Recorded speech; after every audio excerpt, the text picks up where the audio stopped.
This is Ellis Pinsky, or better known as Baby Al Capone. When he was only 15 years old, he participated in one of the biggest crypto heists of all time, worth over $24 million. That money was stolen from the native wallet, which is owned by a big crypto investor, Michael Turpin. Primarily, Ellis Pinsky used this money for his rich lifestyle, in which he rented luxury supercars, bought expensive clothes from luxury brands such as Louis Vuitton, and flying in private jets. This story sounds so good, but this is not one of those stories that will end with a happy ending.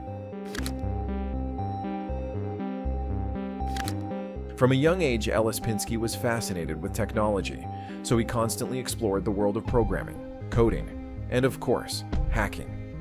This passion eventually led him to online forums such as OG Users, where he discovered and learned about buying, selling, and of course stealing OG usernames. Because you probably don't know what I'm talking about, let me explain. OG username is a rare type of social media accounts, which are roughly worth several $1,000s. The only special thing about these accounts is that their usernames are original. But if you still don't understand what I'm talking about, I'll explain it to you now. This means that the usernames on these accounts do not contain numbers, underscores, or any other characters that take away the true originality of the name. Here's an example.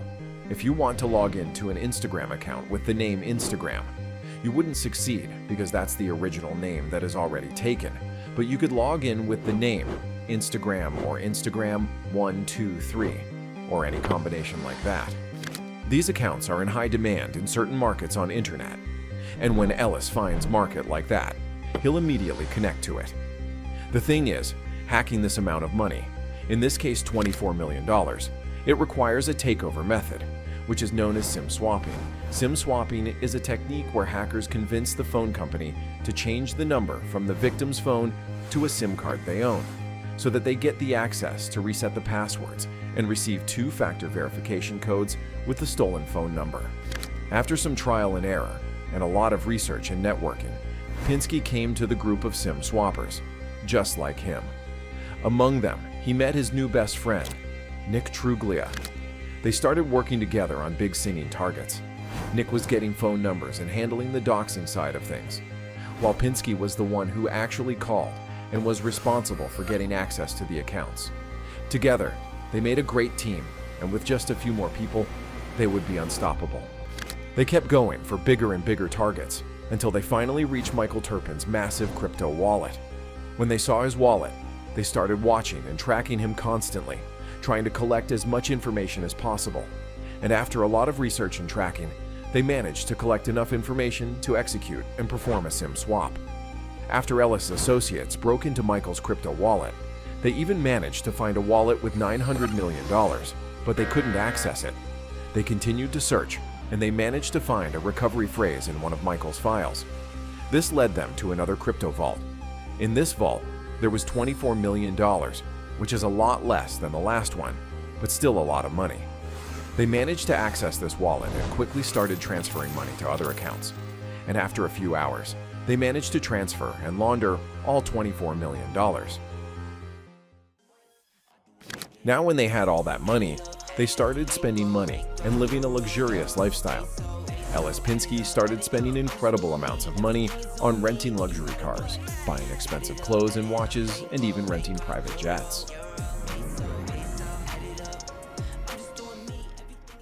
But this didn't last long. When you rob someone with such a high net worth, like Michael Turpin, you can't expect him to sit and do nothing about it. Turpin launched a very extensive investigation and brought in many lawyers and was able to obtain damages of $71,400,000. But Michael Turpin did a very smart thing. He waited until Ellis Pinsky turned 18 to prosecute him as an adult, while Nick Truglia was arrested for another crypto scam and served 18 months in prison. Ellis Pinsky was never arrested, but was immediately sued. It took almost 4 years for this case to be resolved, but in December 2022, Ellis Pinsky was ordered to pay back all the money he stole, which he did to the best of his ability. Nick also had to pay an additional $300,000 in damages.